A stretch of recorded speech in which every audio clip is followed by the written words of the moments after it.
Bonjour et bienvenue dans un nouvel épisode de mon podcast Sous l'Hospice des Muses. Je suis Céline de la Célinatech et aujourd'hui je vous retrouve pour l'épisode que je vous avais annoncé dans l'épisode précédent, c'est-à-dire un épisode où je vais pitcher mon roman.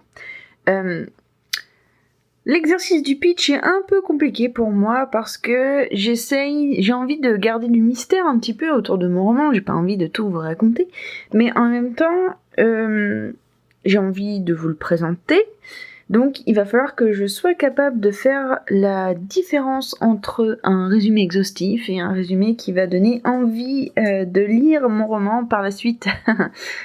Mais bon, c'est bien parce que c'est quelque chose que je fais déjà en tant que bibliothécaire, mais en fait, je le fais avec des livres d'autres personnes, je le fais avec des livres qui n'ont pas été écrits par moi, bizarrement, donc qui n'ont pas les mêmes enjeux, voilà, qui n'ont pas les mêmes enjeux pour moi que celui que je vais vous pitcher tout de suite maintenant, n'est-ce pas ? Alors, c'est parti. Je vais juste vous... En fait, j'arrive pas à causer. En fait, je vais vous pitcher mon tome 1 parce que c'est plus facile pour moi de vous parler que du tome 1. On sait jamais, déjà ça va spoiler si je parle du tome 2 et du tome 3, et en plus de ça, on sait jamais, ça se trouve, je vais changer des choses en cours de route.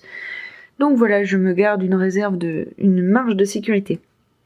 Alors donc, c'est l'histoire de Chiaki et de Lanaël dans le tome 1 surtout. Chiaki est une métamorphe qui se transforme en panthère noire, et Lanaël est un ou une saltimbanque dont le pouvoir est complètement inutile, c'est-à-dire que son pouvoir est de faire des petites lumières jolies. Voilà. Bon, après, fait non négligeable, il a un don de préscience. En fait, il fait des rêves prémonitoires la nuit, quand il dort. Bah, c'est mieux, quoi, pour les rêves. Enfin, après, bon, il peut dormir en journée, c'est lui qui voit, hein, il fait comme il veut. Enfin, bref. Et donc, le roman commence directement sur leur rencontre. Et du coup, en fait, c'est Chiaki qui remplit un contrat d'assassinat sur un petit seigneur véreux d'un village, du pays dans lequel ils sont. Et en fait, Lanaël, ça fait à peu près 6 mois, 1 an, j'ai pas encore décidé, que Lanaël a des visions de Chiaki, et donc lui, en fait, il est en train de parcourir le pays pour la retrouver, et pour s'insérer dans sa vie sans son consentement, parce qu'il est persuadé que lui et elle sont des outils pour les divinités qui lui envoient pour les divinités qu'il pense être celles qui lui envoient les rêves prémonitoires. Voilà. Cette question de est-ce que ce sont bien les divinités ou pas qui envoient les rêves, ça va être quelque chose de très fondamental dans mon roman. Donc je vous invite tout de suite à vous imaginer toutes les théories du monde que vous avez envie d'imaginer à propos de ça. Voilà. Alors, et donc, ça commence comme cela, et du coup, Chiaki va se blesser à la fin du contrat d'assassinat, ce qui va la mettre dans un état un peu de faiblesse, qui est le seul état dans lequel Lanaël avait une chance de s'approcher d'elle. Et donc, il va s'occuper d'elle, et en fait, elle va ressentir directement le besoin de le fuir et le besoin de partir, parce que elle a un gros souci avec les affects entre personnes. Donc elle s'en va, elle s'enfuit, et en fait elle est au début du roman, elle est encore considérée comme un objet, dans le sens où elle appartient à quelqu'un l'a achetée. Et en fait son but, c'est de réunir assez d'argent pour qu'elle puisse se racheter elle-même sa liberté. Et sauf que du coup, pour le moment, elle est recherchée dans les grandes villes, elle est recherchée par les marchés noirs, elle est recherchée par... Parce que bon, l'esclavage, c'est pas tout à fait autorisé dans le pays où ils sont, donc c'est compliqué, enfin bref. En tout cas, elle est recherchée, elle veut se racheter, et la seule manière qu'elle pense exister dans ce monde pour pouvoir se racheter, c'est faire des contrats d'assassinat. Mais Lanaël n'est pas du tout d'accord avec ça. En tout cas, il sait très bien que elle ne veut pas vivre comme ça. Et lui va donc avoir un gros impact sur la vie de Chiaki et sur sa manière d'envisager son futur. Du coup, la quête... Alors, dans le précédent épisode, je vous disais que j'avais du mal à créer une quête principale pour tous ces gens-là. Et en fait, la quête principale du tome 1, c'est celle de Chiaki. C'est comment est-ce que Chiaki va se libérer de ses blocages et de son rapport un peu conflictuel avec les affects et les sentiments. Et du coup, alors bon, je vais te dire, ça spoil un peu un moment du bouquin, mais en fait, si vous voulez, l'histoire va s'accélérer le jour où une organisation va prendre contact avec Chiaki et va lui demander d'aller assassiner le prince, car le prince a été pressenti comme quelqu'un qui allait bousculer l'ordre des choses établies, et ce n'est pas bien selon l'organisation. Évidemment, ils vont essayer de manipuler Chiaki de manière à ce qu'elle soit elle-même convaincue que l'influence du prince est mauvaise, mais en fait, elle en sera à un degré tel de travail sur elle-même qu'elle saura pas trop si elle va honorer ce contrat ou pas, mais elle va quand même se diriger vers la capitale pour aller rencontrer le prince. Le prince s'appelle Royel et c'est... je suis un peu dégoûtée que Royel n'apparaisse pas dès le début du tome 1 parce que c'est un de mes personnages préférés. Il est... En fait, il est tellement facile à écrire. Il n'a pas des enjeux existentiels comme Chiaki et Lanaël, là, où en fait Chiaki représente un peu toutes les colères adolescentes, toutes les injustices, les sentiments non maîtrisés, l'instinct, etc. Et Lanaël, lui, justement, c'est plutôt une raison un peu trop exacerbée, le besoin de tout planifier, de tout maîtriser, etc. Et ben voilà, dis donc, pitcher mon roman, en fait, ça a été un peu rapide. En fait, je sais pas trop ce qu'il faut que je dise ou ce qu'il faut que je ne dise pas sur mon roman, c'est un peu compliqué. Donc en fait, si vous avez des questions, si vous avez envie d'en savoir un peu plus, si vous avez des choses que vous vous demandez par rapport aux quelques axes que j'ai donnés dans cet épisode, je serais ravie de vous répondre. Et pour terminer l'épisode, je pense que je vais vous parler un petit peu de comment est-ce que j'ai fait... Enfin, comment j'ai inventé cette histoire, comment j'ai inventé cet univers, ces personnages, etc. En fait, moi, mes écrits, ils viennent souvent d'abord par la fulgurance de un ou deux personnages. Et Chiaki est la fulgurance de ce roman, parce que c'est vraiment le personnage qui m'est venu en premier. C'est celui que j'ai inventé en premier et en fait elle est compliquée pour moi à écrire parce qu'elle est directement inspirée de toutes mes colères adolescentes, de tous mes sentiments d'injustice, de tout, voilà. Et en fait quand j'étais ado, j'écrivais des trucs avec Chiaki pour exorciser mes colères à moi. Et je tuais mes colères à moi avec le personnage de Chiaki. Et mais maintenant que je suis grande, je ressens plus la colère de la même manière et du coup, en fait, je trouve ça intéressant d'écrire l'évolution de Chiaki dans le roman un peu à la manière de l'évolution que j'ai faite un peu dans ma vie. Mais bon, Chiaki n'est pas un copier-coller de moi parce que elle n'a pas les mêmes enjeux que moi et elle n'aura pas du tout la même manière de gérer sa colère que moi. Voilà. Lanaël m'est venue un peu après parce que du coup je fonctionne beaucoup, en fait je crée beaucoup en imaginant les interactions de mes personnages et je commençais à imaginer pas mal d'interactions entre Chiaki et un personnage qui ferait que de la bousculer dans ses valeurs, de la bousculer dans ses croyances, de la bousculer dans ses convictions, etc., de la bousculer dans sa colère, de la bousculer. Un personnage avec un sourire ironique collé au visage comme ça et qui poserait toujours les petites questions qui dérangent mais qui ont un impact très fort.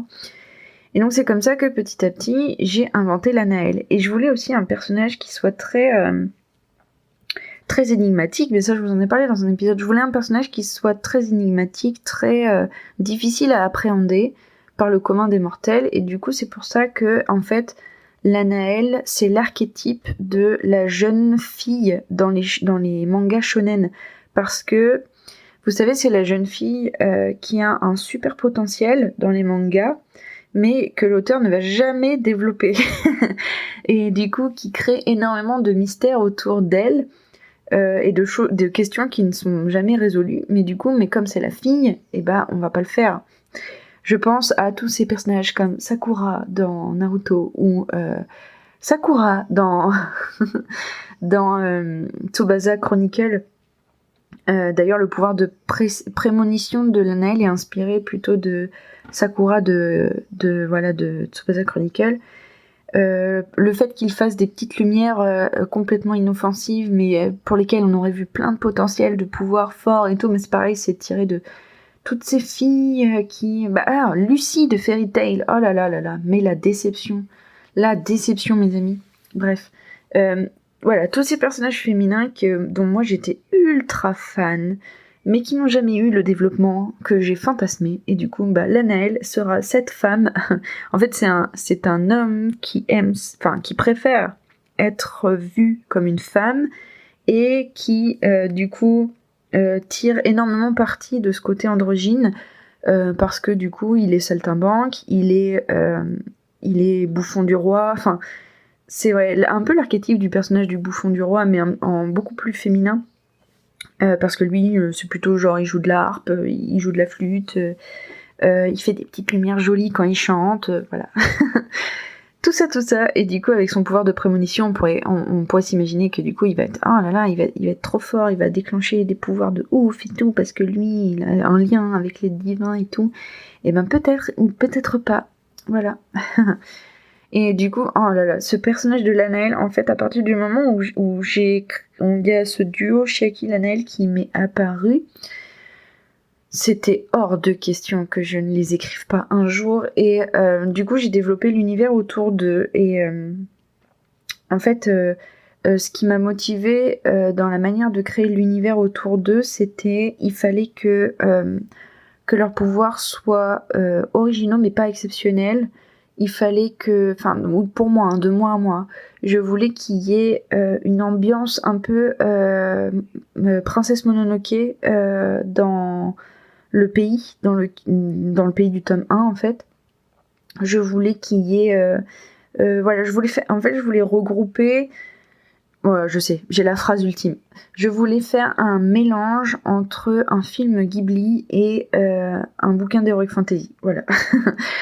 Et je voulais vraiment ça comme univers, et comme ambiance, et comme impression et tout. Et en fait, à la base, moi, ce roman, c'était vraiment un espèce de roman philosophique, héroïque philosophique, où les personnages, en fait, ont des enjeux, des problèmes et des blocages qui vont résoudre l'un avec l'autre. Et jusqu'à ce que j'invente le personnage de Royel, qui est Royel, pardon, je rigole d'avance. Royel, c'est le prince donc du pays... j'ai pas encore donné de nom à mes pays. Royel, c'est le prince, il est blond, aux yeux bleus. Il est jeune et charismatique, il a des idéaux, et il a des envies, et il a des besoins, et il a un fort sentiment de haine contre l'injustice, et il veut sauver son peuple, et il est en lice pour devenir le prochain roi, etc. Enfin, je me suis vraiment amusée à créer ce personnage, parce que du coup, j'ai fait vraiment le héros de shonen lambda, sauf que il a énormément de failles. c'est un homme, mais il a des failles. Non, mais en fait, j'avais vraiment envie d'intégrer cette ambiance un peu de héros qui du prince qui détend l'atmosphère, quoi, parce que du coup, lui n'est pas pétri d'angoisse, il n'est pas pétri de problèmes personnels, il est plutôt à fond dans son ambition, à fond dans le rêve qu'il veut réaliser, et en fait lui tout ce qu'il fait c'est qu'il se donne les moyens de le faire, et ça plaît pas à tout le monde, surtout qu'en plus il veut bousculer les traditions, et ça plaît encore moins à tout le monde. Et du coup Royal c'est vraiment le personnage bouffé d'air, où vraiment quand il va apparaître dans le roman, ça va être largement plus facile à écrire parce que il porte beaucoup de choses, il porte l'humour, il porte l'action, il porte les enjeux. C'est pas pour rien si l'organisation contacte Chiaki pour le faire assassiner. Il porte beaucoup de choses et je pense que franchement, je pense qu'il va plus porter mon roman que les deux personnages principaux. Encore que ça dépend, parce que Chiaki et Lanel, une fois qu'ils auront fait leur chemin dans leur tête, oh là là, pareil, ils vont être badass. Voilà. Mais du coup, voilà. Et donc l'univers, je l'ai créé autour de ces personnages, en fait, petit à petit, comme ça. Et j'ai beaucoup aimé ma manière de fonctionner parce que c'était une manière très sereine. C'est-à-dire que au lieu de me documenter et de créer par rapport à ce que je me documentais, moi j'ai fait l'inverse, c'est que en fait je suis partie du plus petit point de mes personnages et j'ai dit bon, quels enjeux dans le monde. Par exemple, le fait que Chiaki se transforme, le fait que Chiaki soit une métamorphe. Du coup, j'ai déroulé pourquoi c'est une métamorphe, pourquoi est-ce que c'est pas normal dans le pays où elle est, pourquoi est-ce qu'elle fait peur, pourquoi, mais du coup d'où elle vient, mais du coup, enfin voilà. Et du coup, j'ai créé vraiment tout mon univers autour de mes personnages. Et c'est pour ça que pour le moment, vous voyez, j'ai pas les noms des pays, j'ai pas de nom aux divinités, je sais même pas si je vais en donner. Bref. Et ça, j'aime beaucoup ce processus de création petit pas par petit pas, parce que ça me déstresse aussi énormément de mon enjeu de grandeur, c'est-à-dire que de mon enjeu tolkienesque. C'est-à-dire que moi, j'ai vraiment beaucoup fantasmé le fait de créer un univers heroic fantasy, et du coup, ça m'a mis des barrières pendant très longtemps parce que non, mais j'avais pas inventé 3000 ans d'histoire de mon monde, donc je ne pouvais pas écrire mon roman dans ce monde. Hein. Voilà. Et le fait de repartir des personnages et de créer l'univers autour d'eux petit à petit, franchement, c'est vraiment déculpabilisant parce que vous dites que vous créez l'univers petit à petit, et en fait, il y a cette impression de repousser les frontières. Plus j'avance dans le roman, plus je repousse les frontières de mon monde, et j'aime beaucoup ça. C'est comme si j'étais en train de peindre une toile et que là en fait j'avais mis l'aplat de couleurs principales et que je suis en train de rajouter les couleurs froides et après je vais rajouter les couleurs chaudes, et à un moment la couleur froide elle va plus m'aller, donc je vais en mettre une autre à la place, etc. Enfin ouais, vraiment le patchwork qui constitue mon univers, ça me plaît énormément. Voilà. Si vous avez des questions à ce sujet-là aussi, je serais ravie de faire un épisode sur la création de mon univers et comment je m'y prends. Mais cet épisode était censé être le pitch de mon roman et j'ai l'impression d'avoir lamentablement échoué, donc dites-moi ce que vous en pensez aussi, ça m'intéresserait beaucoup de savoir ce que vous en pensez en fait. Voilà, merci de m'avoir écouté jusque-là, je vous retrouve très très vite dans un prochain épisode qui j'espère sera un journal de bord d'écriture parce que j'ai terminé d'écrire la timeline de mon tome 1, du coup je suis aux anges, mais aux anges. Donc je pense que je vais en profiter pour faire des sessions d'écriture soutenues, profiter de cet élan de joie et de bonne humeur pour faire ces grandes sessions d'écriture, avancer coûte que coûte, et je vous en reparle très très vite. Allez, d'ici là, je vous souhaite de créer des beaux univers, des beaux personnages, et je vous dis à très bientôt. Salut!